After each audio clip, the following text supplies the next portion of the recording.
Reversing the age, இளமைக்குள்ளும் நீடிய நாளுக்குள்ளும் அடுத்து சாவாமைக்குள்ளும் நம்மை அழைத்து செல்ல போகிறது. கரங்களை தட்டி கர்த்தருக்கு நன்றி சொல்லுவோம். ஆமேன். எல்லாம் சொல்லுங்க, செத்த சரீரம் அல்ல, இது சாவுக்கு எதுவான சரீரம். சாவுக்கு எதுவான சரீரம் என்றால் நமக்குள்ளே சில விஷயங்கள் வேலை செய்யாமல் இருக்கிறது, அவைகள் வேலை செய்ய ஆரம்பிக்கிறது. ஆமேன் சொல்லுவோம். என் அன்புக்குரியவர்களே, சில சுரப்பிகள் மனிதனுக்குள்ளே இருக்குதான், ஆனால் அது சுரக்காமல் இருக்குதான். அப்போ இது எதை சுரந்திருக்கும் யோசிங்க. அப்போ நன்றாக கவனிக்க வேண்டும். இப்போ சில சுரப்பிகள் பேரெலாம் உங்களுக்கு சொல்கிறேன். இந்த பிட்யூட்ரி கிளாண்டு, தைராய்டு கிளாண்டு, இந்த மாதிரிலாம் நிறைய படிச்சிருக்கோம் பார்த்தீங்களா. தமிழில் சொல்கிறேன், கபச்சுரப்பி, கேடய சுரப்பி, முன்னீர்க்கும் சுரப்பி, அந்நீரகச் சுரப்பி அடினல் கிளாண்டு, உமிழ்நீர் சுரப்பி, கண்ணீர் சுரப்பி. இதெல்லாம் என்னென்னா உங்களுக்குள்ளே சுரந்துக்கிட்டே இருக்கும். இப்போ இந்த வேலை செய்ய சில சுரப்பி சொல்கிறேன் பார்த்தீங்களா, அதில் தான் இந்த ஜீவ சுரப்பின்னு ஒன்று இருந்திருக்கணும். இது எல்லாத்தையும் சுரந்துக்கிட்டே இருக்கணும். It's true. நன்றாக கவனிங்கள். இது எல்லாம் எப்படின்னா, இப்போ தாய்ப்பால் என்பது ஒரு சுரப்பி. இது பாருங்கள், கரெக்டாக குழந்தை பெத்தப்போ மட்டும் அது சுரக்கும், அதுக்கப்புறம் என்ன ஆயிடுது, ஆஃப் ஆயிடுது. கண்ணீர் சுரப்பின்னு ஒரு சுரப்பி இருக்குது. அது என்ன செய்யுது, நீங்கள் ஒரு சோகமான சம்பவத்தை பார்த்தோன்னா டக்குன்னு என்ன செஞ்சிருது, ஆமாம், சிலருக்கு வேலையை பார்க்க மாட்டேங்குது. ஆனால் சிலருக்கு தொட்டா வச்சாலே என்ன செஞ்சிருது, வேலை பார்த்துருது, நமக்கு சேர்த்தே வேலை பார்க்குது. இப்போ இந்த சுரப்பிகள் பலவிதமான சுரப்பிகள் இருக்குது பாருங்கள். இந்த கிளாண்டுலா அப்படின்ற லத்தீன் அந்த மொழியிலேருந்து அந்த இதெல்லாம் வருது, இந்த கிளாண்டுன்ற பேர் வருது. ஸோ இந்த உள்ளே இருக்கிற இந்த சுரப்பிகள் வேலை செய்ய ஆரம்பித்தால், இப்போ ஒரு சுரப்பி வேலை செய்யணும்னு வச்சுக்கோங்க. அதாவது ஜீரணத்துக்கு ஒரு சுரப்பி, அது என்ன சுரப்பி என்ன செய்யுது, உங்களோட சாப்பாட்டை என்ன செய்யுது, நொதிக்க பண்ணுது. பண்ணி அதை கொஞ்ச நேரத்தில் இருந்த இடத்துல சாப்பிட்ட சாப்பாடை காணாமல் போக பண்ணிடுது. திரும்ப சொல்கிறேன், எம்டி சார்ன்றான். எப்படி, நீங்கள் சாப்பாட்டை எடுத்து ஒரு டேபிளில் வைங்க, 3 நாள் அங்கே தான் இருக்கும். ஆனால் உள்ளே போச்சுன்னா, என் டேபிளுக்கு போயிடுச்சுன்னா 3 ஹவர்ஸில் காணாமல் போயிடுது. நீங்கள் அந்த மிரக்கல் நீங்கள் அவர் அது சயின்ஸ்ன்றாரு. அப்போ ஒன்று இன்னொன்றை அழித்து எனக்கு எனர்ஜியை கொடுக்குது. அப்படித்தான் உள்ளுக்குள்ளே எனக்கு வியாதிகளை அழிக்கக்கூடிய பல விஷயங்கள் சுரப்பியில் நாளமில்லா சுரப்பி நிறையா இருக்குது. அதாவது பிளட்லேயே அப்படி மிக்ஸ் பண்ணி உடம்பு ஃபுல்லாக கொண்டு போகிறது இருக்குது, அதில் கடத்தி கொண்டு போகிற விஷயங்கள் இருக்குது, இப்படி நிறையா இருக்குது. அந்த காலத்தில் தெரியாதனம் படிக்காம விட்டனால இன்றைக்கி எங்கெங்கேயோ போய் தேடுற மாதிரி ஆகிப்போச்சு. ஆனால் படிக்க வைக்கணும்னா தேவன் எப்படினாலும் படிக்க வச்சுறாரு போல. இந்த சுரப்பிகளுக்கும் என்னுடைய எண்ணங்களுக்கும் மிகுந்த தொடர்பு உண்டு. எத்தனை பேர் நம்புறீங்க? நான் நினச்சேன்னா என் சுரப்பி வேலை பார்த்துரும். தேவன் மனுஷனை படைக்கும்போது அவன் பாடியோட லிமிட்டை வச்சு படைக்கலையான், அவன் கற்பனையோட லிமிட்டை வச்சு தான் அவனை படைச்சாரான். அவன் எதெல்லாம் கற்பனை பண்ணுறானோ அதுக்கேற்ற மாதிரி பாடி செட் ஆகுமா, அவனுக்குள்ள அந்த சுரப்பிகள் வேலை பார்க்கும். ஆகவே அவனுடைய ஜீவனை அவன் எண்ணங்களில் வச்சாரு. அப்போ அந்த ஜீவன் அவன் பறக்கணும்னு நினைக்கும் போது பறப்பதற்கான சுரப்பி அவன் பாடியை இப்போ மேலேருந்து குதிச்சிட்டான்னா டக்குன்னு அவன் பாடியை லேசாக்குறதுக்கான வேலைகள் அவன் சரீரத்தில் நடக்கும். அந்த நினைவு வந்தவன சுரந்துரும் சார். இல்லைன்றீங்களா? இங்கே வாப்பா, இங்கிட்டு வா. இப்போ தம்பி பாலு இங்கிட்டு நிற்கிறாரு. இப்போ நான் உனக்கு முன்னாடி என்ன செய்கிறேன், புளி எடுக்கிறேன். இதுக்கு பேர் என்னப்பா?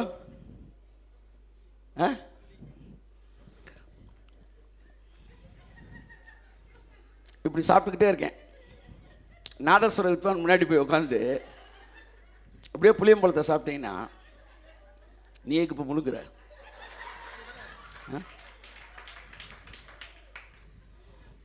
புளி நினச்ச உடனே இல்லை, உள்ளே நிறையா ஊறுது.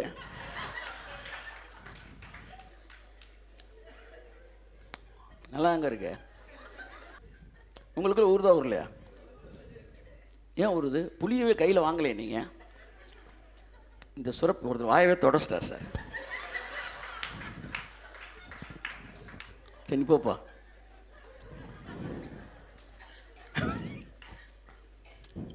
ராஜ்குமார் மறைச்சிட்டு முழுக்கிறார்.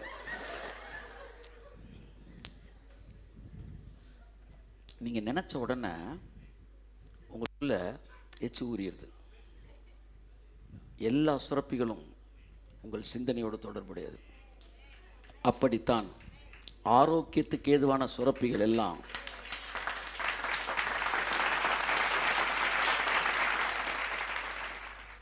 அப்போ ஒருத்தன் சுரப்பி ஜீவனுக்கு ஏதுவாக இருக்குன்னா அந்த சுரப்பிகள் எல்லாம் சிந்தனையில் தொடர்புடையதாக இருக்குது என்றால், அப்போ எங்கே கையை வச்சா தான் அந்த சுரப்பியெல்லாம் ஆஃப் ஆக்க முடியும்? அதனால தான் பிசாசு நன்மை தீமை அறியத்தக்க விருட்சத்தை கொடுத்து அவன் பிரெயினை என்ன செய்யறான்? கம்ப்ளீட்டாக தீமையில் லாக் பண்ணுறான். பண்ண உடனே என் சிந்தனை இப்போ ஜீவனை யோசிக்கிறதே இல்லை. அதனால் அந்த சுரப்பி சுரக்கிறதே இல்லை. ஒரு சந்தோஷமான செய்தி, பரிசுத்த இயேசுவின் இரத்தத்தினால் கழுவப்பட்டு பரிசுத்தாவை நிரப்பப்பட்ட உங்களுக்குள்ள இப்போ உங்கள் சிந்தனை ஜீவனை சிந்திக்க ஆரம்பிக்கிறனால இன்னைக்கு அந்த ஜீவ சுரப்பி சுரக்க ஆரம்பிக்குது. நரைத்து போன முடிகள் கருப்பாய் மாற ஆரம்பிக்குது. இயேசு நாமத்தில் கழுகுக்கு சமானமாய் உன் வயது மறுபடியும் வாழ வயது போல் மாறுகிறது.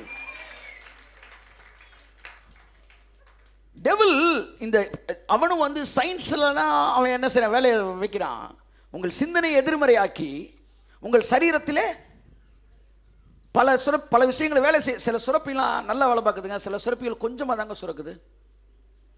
இந்த கிட்னிக்கு மேலே ஒரு சுரப்பி இருக்கு. அந்த சுரப்பி பேர் அந்த சுரப்பி பேர் என்ன சொல்றாங்கன்னா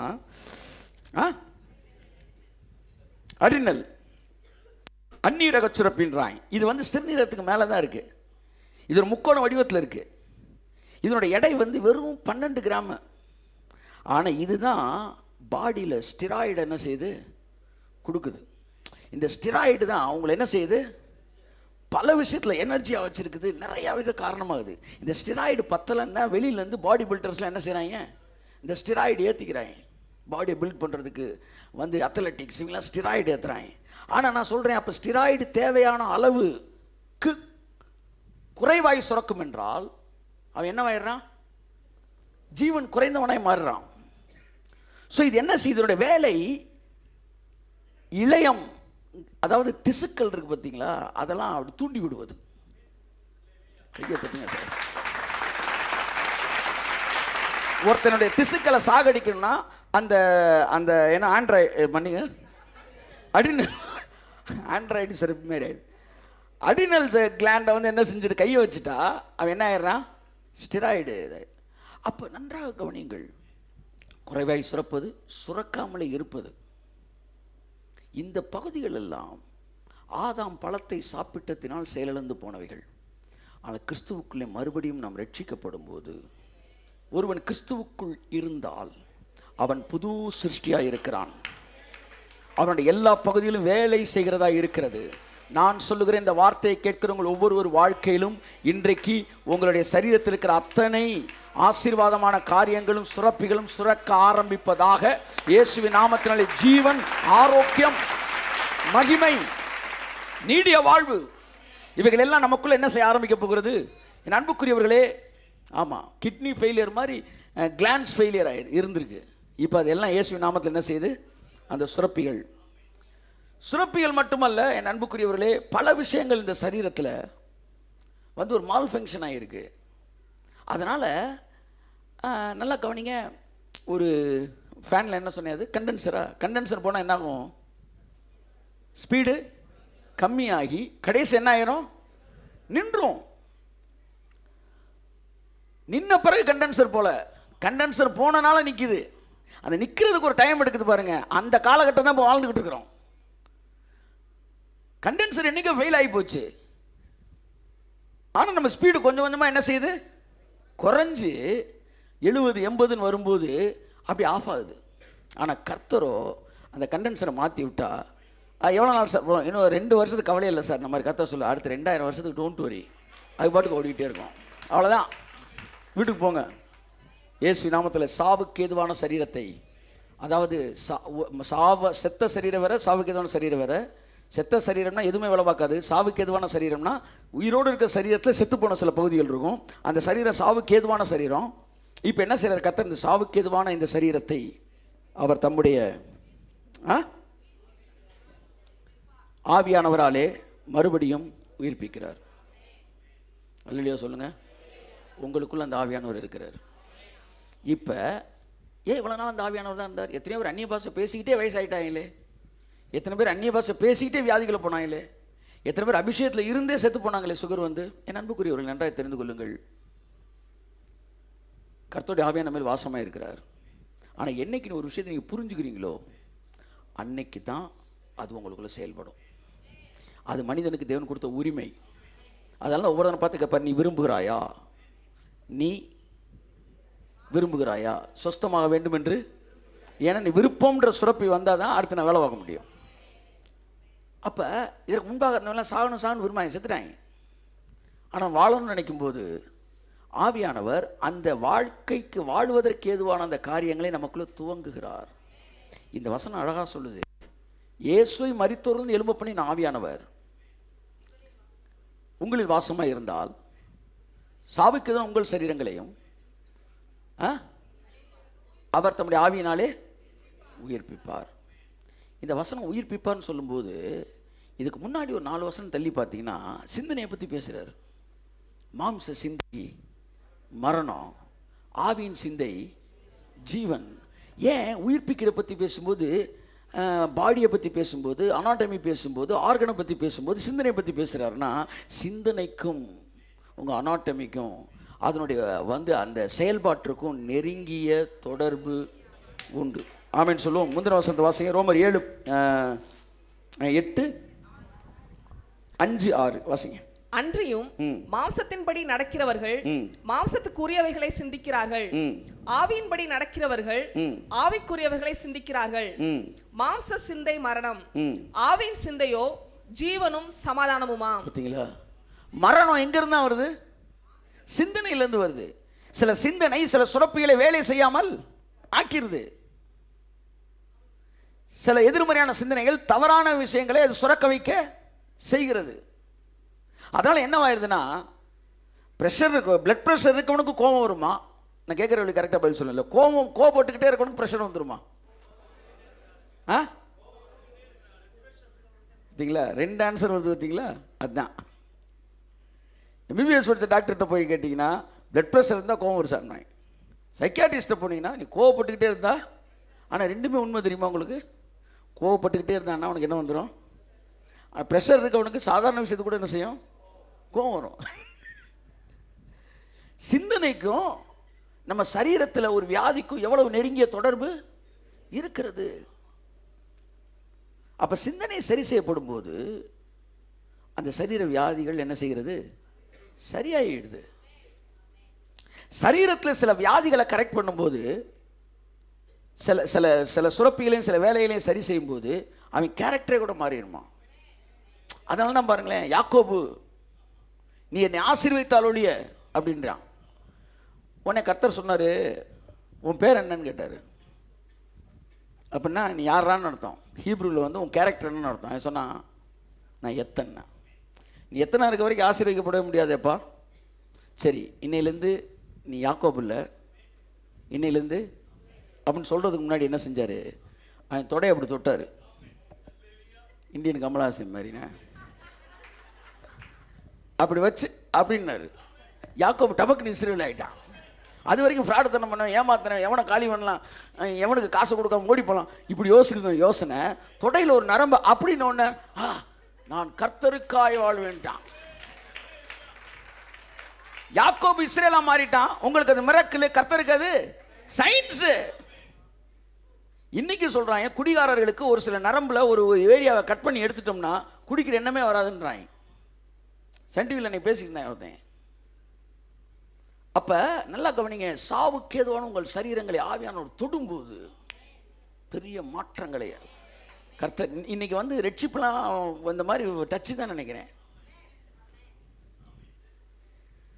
அவனுடைய எண்ணங்கள் மாறுகிறது. குடிக்கிறவனுக்கு குடிக்கிற மனம் பக்கம் போய், அதாவது செத்துக்கிட்டு டெய்லியும் வந்து குடும்பத்தை அழிச்சுக்கிட்டு இருக்கிறவனுக்கு வந்து அதிலிருந்து விடுதலை பெற ஆரம்பிக்கிறார்கள். என் அன்புக்குரியவர்களே, இந்த காலையில் கர்த்தர் ஆசீர்வதிப்பாராக. இன்னைக்கு ஒரு அறிமுகமாக அதை தொடங்குகிறோம். உயிர்ப்பிக்கிற வல்லமை எப்படி வேலை செய்கிறது, இனி தொடர்ந்து உயிர்த்தெழுந்த அந்த வல்லமையில் நாம் இணைக்கப்பட்டிருக்கிற நாம் எப்படி வந்து அந்த டிரான்ஸ்ஃபார்ம்டு பாடிக்குள்ளே நம்ம வர்றது என்பதை பற்றி நாம் படிக்க போகிறோம். அதான் நான் சொல்கிறேன், என்ன சொல்கிறேன்னா, கிராஃப் எப்படி இறங்கியிருக்குன்னா 930 ஆதாமு, அப்புறம் வந்து 910, அடுத்து வந்து 800, 700, 600, வந்து கடைசியில் 60க்கு வந்துருச்சு. ஸோ என்ன சொல்ல வரேன்னா, அந்த உயிர்த்தெழுந்த வல்லமையை நீங்கள் தியானிக்கும் போது டக்குன்னு இம்மார்டாலிட்டிக்கு நீங்கள் போவீங்கன்னு நான் சொல்லலை. ஆனால் உங்கள் லைஃப் ஸ்பேன் இருக்குது பார்த்தீங்களா, அது கூட ஆரம்பிக்கும். உங்களுடைய வாழ்நாள் என்ன செய்யும், நீட்சி ஆரம்பிக்கும், ஆரோக்கியம் கூடும். வயசே ஆக மாட்டான் அப்படின்னு நான் சொல்லலை, அது நடக்கும். ஆனால் அது ஒரு கூட்டத்துக்கு நடக்காட்டினா கூட இந்த இளமையாக இருக்கிற நாட்களின் எண்ணிக்கை என்ன செய்யும், அதிகரிக்கும். எல்லாரும் 10 வருஷம் எங்கே இருந்தால் இவன் மட்டும் ஒரு 30 வருஷம் எங்கே இருப்பான், எக்ஸ்ட்ரா 70 வயசு வரைக்கும். ஏன், நீ அதிகமாக விசுவாசித்தால் நிச்சயமாக அதிகமாக நடக்கும். அவர் என்கிட்ட பேசும்போது ஒரு தடவை சொன்னார், என் தலை முடியெல்லாம் ஜஸ்டின் கருப்பாக ஆரம்பிக்குதுன்னாரு, கிரே ஹேர்ஸ்லேருந்து பிளாக் ஹேராக மாறுதுன்னாரு. ஆனால் சாகும்போது அவர் வயசு 70 சொச்சோன்னு நினைக்கிறேன், 60% மேலே அவர் முடி கருப்பாக இருக்குது. அட்லீஸ்ட் பெட்டர் ஸ்டேஜுக்கு வந்துட்டார்ல. நான் அதைத்தான் சொல்ல வரேன். நாளைக்கே நீ சாகாத ஒரு இடத்துக்கு வருவேன்னு சொல்ல வரல. ஆனால் ஒன்று நல்லா தெரியும், இன்னைக்கு இருக்கிற ஸ்டேஜோட நாளைக்கு சொல்கிறேன், நாளைக்குன்னா எதிர்காலம் சொல்லலை, திங்கக்கிழமை நீ பெட்டரான ஒரு ஹெல்த்தில் இருப்ப. ஆமென். செவ்வாய்க்கிழமை அதோட நல்ல ஹெல்த் இருக்கும், புதன்கிழமை அதோட நல்ல ஹெல்த் இருக்கும். அப்படியே இந்த கிராஃப் அப்படியே மேலே ஏறும். ஏதோ ஒன்று சொல்லுவாங்க இல்லை, மேக்ஸில் இப்படி வருமே, அது என்னது, பேரபோலா இப்படி வந்து அப்படியே இந்தியா மேப் மாதிரி இப்படி மேலே ஏறும். பேரபோலா அப்படி தான் வந்து இறங்குச்சு. இப்போ என்ன செய்யுது, ஏறுது. நீங்கள் இந்த மரணத்திற்கான சரீரத்தில் 930 வருஷம் வாழ்கிற அளவுக்கு நீங்கள் என்ன செய்றீங்க, எக்ஸ்டெண்ட் ஆகலாம். அதற்கு பிறகு இம்மார்டாலிட்டி, இந்த மார்டல் பாடி இம்மார்டல் பாடியாக மாறுது. இதுதான் காட்ஸ் பிளான். ஏன் இதை தேவன் பேசுகிறார் என்றால், ரோமர் 8:2 சொல்லுகிறது, வாசிப்போம். கிறிஸ்து இயேசுவினால் ஜீவனுடைய ஆவியின் பிரமாணம் என்னை பாவம் மரணம் என்பவைகளின் பிரமாணத்தினின்று விடுதலையாக்கிற்றே. கேட்கிறீங்களா? ஜீவனுள்ள ஆவியின் பிரமாணம் என்னை பாவத்தின் பிரமாணம்னா லா, பாவத்துக்கு கீழே ஒரு ஜட்ஜ்மெண்ட் இருக்கு, அதுல இருந்து மட்டும் விடுவிக்கலையாம். பாவம் மரணம் என்கிற பிரமாணத்திலிருந்து தேவன் என்னை விடுதலை ஆக்கிட்டார். மரணம் என்கிற பிரமாணத்திலிருந்து தேவன் என்னை விடுதலை ஆக்கிட்டார். பாவத்திலிருந்து நீங்கள் விடுதலையானது உண்மை என்றால், மரணத்திலிருந்து நீங்கள் விடுதலையாகி இருக்கிறீர்கள் என்று வேதம் சொல்லுகிறது. கரங்களை தட்டி கர்த்தருக்கு நன்றி சொல்லுவோம். ஆமென், ஆமென். மரணத்திலிருந்து, மரணம் என்கிற பிரமாணத்திலிருந்து தேவன் விடுதலை ஆக்கிட்டார். வாயை திறந்தேன் சொல்லுங்களேன். வாயில புளி வச்ச மாதிரி உட்கார்ந்துருக்கீங்க. வரமாட்டேன் சார், அவிசுவாசம் தொண்டை அடைக்குது. ஆமாம், அதில் பாதியில் வேற வந்தனால ரொம்ப குழப்பம் ஓவராக இருக்கு.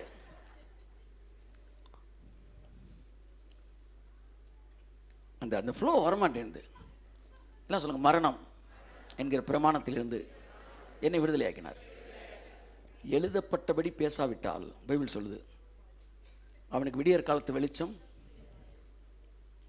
டயலாக் தான், புரியுதா? இதில் எழுதியிருக்கிறது தான் நீங்கள் என்ன செய்யணும். இந்த உலகம் ஒரு நாடக மேடை, நாம் எல்லோரும் நடிகர்கள்னா இதுதான் என்னது, டயலாக் என்ன சொல்லுது? ஜீவனுள்ள ஆவியின் பிரமாணம், ஆவியின் பிரமாணம். இந்த அதிகாரம் ஃபுல்லாக ஆவியை பற்றி பேசுது. இந்த ஆவியின் பிரமாணம் என்னை மரணம் என்கிற பிரமாணத்திலிருந்து விடுதலை ஆக்கிருச்சு.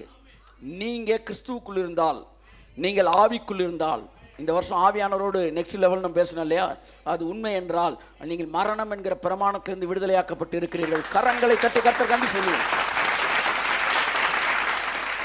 ஆமென். நான் விடுதலையாக்கப்பட்டவன், மரணம் என்கிற பிரமாணத்தில் விடுதலையாக்கப்பட்டவன். பேசுங்க சார். இவனுக்கு என்ன பயம்னா, செத்துட்டோம்னா என்ன பிரசங்கம் பண்ற, நானே பயப்படாமல் பேசிக்கிட்டு இருக்கிறேன். மரணம் இல்லாதவங்க பேசுறவங்க 1-2 பேர் செத்துருக்காங்கன்றனால மரணம் இல்லை என்பது பொய்யாகி விடாது. பரிசுத்தத்தை பேசுற பாஸ்டர் பாவம் செஞ்சிருது இல்லையா, பாவம் செஞ்சிட்டோம் உடனே பிரசங்கத்தை மாத்துவாரா? திரும்பவும் பரிசுத்தம் தானே பேசுவாரு. அப்படித்தாயா மரணம் இல்லாத வாழ்க்கையை பேசும்போது, பேசினவன் மரித்தாலும் மறுபடியும் மரணம் இல்லாத வாழ்க்கையை தான் நாங்கள் பேசுவோம். கோபஸ் பேசினாரு, செத்துட்டாரு, இருக்கட்டும். அவர் எத்தனை தடவை உயிரோடு வந்துருச்சாரு தெரியுமா? 3 முறையோ 4 முறையோ செத்து திரும்ப வந்துருச்சாருன்றாங்க. அவர் சொல்றாரு, ஒவ்வொரு முறை மரித்த உடனே பரலோகத்துக்கு நுழைஞ்ச உடனே இயேசுநாதர் கேட்குற முதல் கேள்வி என்ன தெரியுமா? நீ இருக்க விரும்புகிறாயா போக விரும்புகிறாயான்னு கேட்குறாராம். எல்லாத்தையுமே கேட்குறாராம். ஆமாம், நம்ம பயவில்லை. அங்கே போன உடனே நம்மளை என்ன செஞ்சிருதுங்க? மறந்துடுதுங்க. அப்பா அங்கே போயிட்டு சார் சூப்பராக இருக்கே சார், இருறா நான் கேட்குற பதில் சொல்லு, இருக்கிறியா போறியாடா? அங்கெல்லாம் அழுதுகிட்டு இருக்காங்க. அது கழுது எப்போ பார்த்தாலும் அழுதுகிட்டு தான் இருக்குங்க. நம்ம போனோம்னா நம்மளே அழுக வைக்கிங்க. ஐயா அப்படியே ஓரமாக கொஞ்சம் வெளியே விடுங்க, உள்ளே போயிடும் சார் அப்படின்றாங்க. இதுதான் நடக்குது. ஆனால் கோபஸ்ட கேட்டாராம் கர்த்தர், இருக்கிறியா போறியான்னாராம்.